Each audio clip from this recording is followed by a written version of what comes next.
मिरज तालुका जिल्हा परिषद व पंचायत समिती मतदान प्रक्रिया शांततेने पार पडली आहे। तर 69% मतदान झाले असून 23 तारखेला मतमोजणी होईल। मिरज तालुका जिल्हा परिषद व पंचायत समितीच्या 288 मतदान केंद्रावर मतदान प्रक्रिया झाली। सकाळी 7:30 वाजता मतदानास सुरुवात झाली। मिरज पूर्व भागातील सर्वत्र गावांमध्ये दुपारी 12 वाजेपर्यंत 20% मतदान झाले होते। पण महिषा, मालगाव, वड्डी, एरंडोली या गावातील मतदान केंद्रावर मतदानासाठी सकाळपासून नागरिकांनी गर्दी केली होती।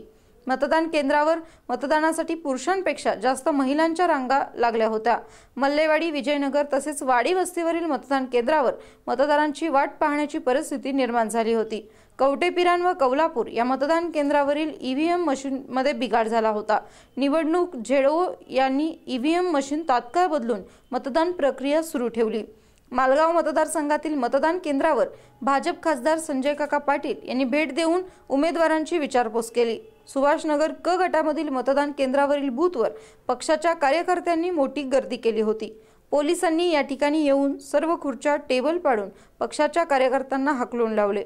मिरज तालुक्यात छोट्या मोठ्या वादावादी सोडून सर्वत्र जिल्हा परिषद व पंचायत समिती मतदान शांततेत पार पडले।